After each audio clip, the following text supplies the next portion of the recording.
Kembali bersama kami pemirsa, Majelis Kehormatan Mahkamah Konstitusi telah rampung memeriksa 3 hakim MK terkait laporan dugaan adanya pelanggaran kode etik dan perilaku hakim konstitusi. Ya, di hari kedua ini 3 hakim MK lainnya diperiksa.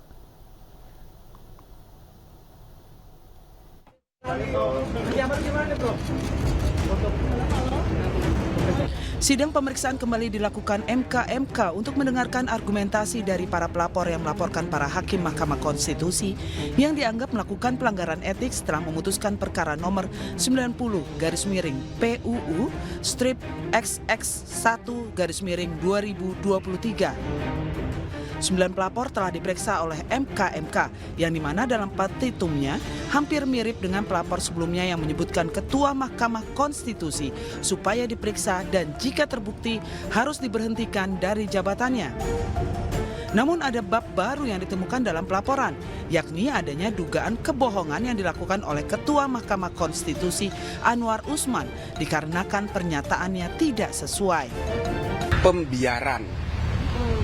Jadi 9 hakim atau 8 hakim kok membiarkan, nggak mengingatkan. Padahal ini kan ada konflik kepentingan. Kok ada sidang dihadiri oleh ketua yang punya hubungan kekeluargaan. Nah sehingga 99 itu semuanya melanggar semua karena membiarkan itu. Nah makanya kita tanyain satu-satu. Oh, ada hal-hal baru seperti tadi muncul hal baru, mereka menuduh ada kebohongan, nah misal gitu kan harus kita tanggapi juga.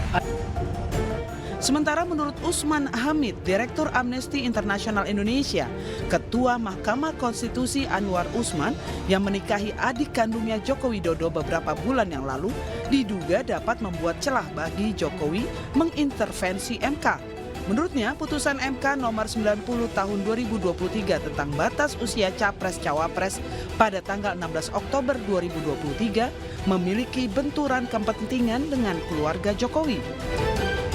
Etika atau konflik kepentingan antara Ketua Mahkamah Konstitusi dengan keluarga Presiden Joko Widodo. Kenapa? Karena beberapa waktu yang silam kita sudah mengkritik bahwa seharusnya sebagai Ketua Mahkamah Konstitusi Pak Anwar Usman mundur dari jabatannya karena menikahi adik kandung dari Pak Jokowi. Sebagai Ketua Mahkamah Konstitusi, ia memeriksa perkara-perkara yang menyangkut presiden, menyangkut pemerintah. Apakah itu undang-undang misalnya gitu. Karena itu ada konflik kepentingan di sana. Ketiga hakim yang telah diperiksa adalah Ketua MK Anwar Usman, Arief Hidayat, dan Eni Nurbaningsih. Sedangkan hari ini dijadwalkan sidang yang berlangsung tertutup untuk 3 hakim konstitusi lainnya yaitu Hakim Daniel Yusmik, Guntur Hamzah, dan Wahidudin Adams. Kasus ini akan diputuskan pada tanggal 7 November sebelum penetapan paslon dilakukan. Dari Jakarta, Ismail Rizky Solehudin dan Widya Bayu Jati iNews melaporkan.